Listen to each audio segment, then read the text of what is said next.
दूध, दही, चावल, अमरूद ये सब ठंडे होते हैं। वहीं पे दूसरी तरफ प्याज, लहसुन, अदरक ये सब गर्म होते हैं। पर गर्म और ठंडा खाना ये होता किस पे है, किस पे डिपेंड करता है कि ये खाना ठंडा है, ये खाना जो है गर्म है।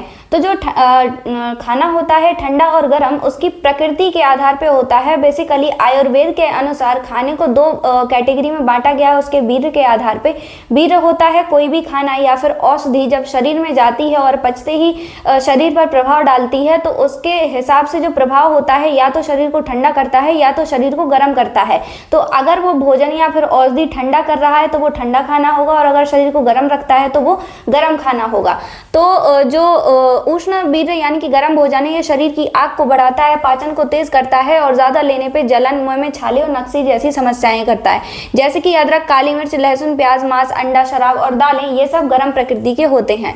शीत वीर्य यानी कि ठंडा भोजन होता है, शरीर को शांत करता है, ठंडा करता है, पित्त को कम करता है। ज्यादा लेने पर सुस्ती और गैस की समस्या हो सकती है, जैसे कि दूध, दही, खीरा, केला, तरबूज, चावल, सेब, नारियल पानी, ये सब जो है ठंडे खाने के अंतर्गत आते हैं। आधुनिक विज्ञान के अनुसार जो है ये जो खाने होते हैं गर्म और ठंडा, ये मेटाबॉलिक इफेक्ट के ऊपर होता है। अगर मेटाबॉलिज्म को तेज करता है तो गर्म खाना होगा, मेटाबॉलिज्म को स्लो डाउन करता है तो ठंडा खाना होगा। तो जो गर्म खाने होते हैं मेटाबॉलिज्म को बूस्टअप करते हैं, रक्त संचार को तेज करते हैं, शरीर में गर्मी और ऊर्जा बढ़ाते हैं। जैसे कि मिर्च में जो कैप्साइसिन, अदरक में जिंजरोल केमिकल होता है। ठंडे खाने जो होते हैं मेटाबॉलिज्म को शांत रखते हैं, शरीर को हाइड्रेट करते हैं, गर्मी कम करते हैं। जैसे कि चावल, दूध आसानी से पचते हैं और धीरे धीरे ऊर्जा देते हैं। ठंड में हमें गर्म खाना खाना चाहिए, गर्मी में ठंडा खाना खाना चाहिए। गैस की समस्या हो तो गर्म और चिकना भोजन लेना चाहिए। चिकने का मतलब होता है जिसमें घी और तेल ज्यादा हो। जलन अगर हो तो ठंडा और हल्का भोजन लें। बलगम की समस्या हो तो गर्म और सूखा भोजन लें।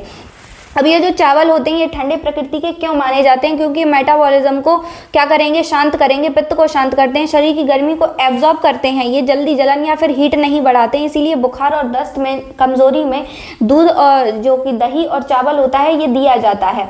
अब ये जो चावल होते हैं ठंडे होते हैं, और बेसिकली जितने भी भोजन ठंडे प्रकृति के होते हैं वो सारे ही इन पॉइंट्स को क्या करेंगे, फॉलो करेंगे। तो गर्म या ठंडा बुरा नहीं होता है, बस शरीर, मौसम और मात्रा के हिसाब से भोजन होना चाहिए। अब यहाँ पे जो गर्म ठंडा खाना होता है ये दोषों को कैसे प्रभावित करता है, इन दोषों पे मैंने एक वीडियो डाली है, कमेंट में पिन कर दूंगी, आप जरूर उसको विजिट करना। तो जो बात होता है ये ठंडा, सूखा और हल्के प्रकृति का होता है, तो इसके विपरीत हम खाना खाएंगे तो ये जो है बात को शांत रखेगा। पित्त जो होता है गर्म और तीक्ष्ण प्रकृति का होता है, तो इसके विपरीत हम खाना खाएंगे तो वो पित्त को शांत रखेगा। कफ ठंडा, भारी और चिकना होता है, इसके विपरीत खाना खाएंगे तो वो कफ को क्या करेगा, शांत करेगा। अब जैसे यहाँ पे बात ठंडा, सूखा और हल्का होता है, तो यहाँ पे हमें खाना खाना चाहिए गर्म, चिकना और फिर जो कि जिसमें तेल और घी ज्यादा होता है। पित्त में गर्म और तीक्ष्ण होता है, तो यहाँ पे हमें ठंडा और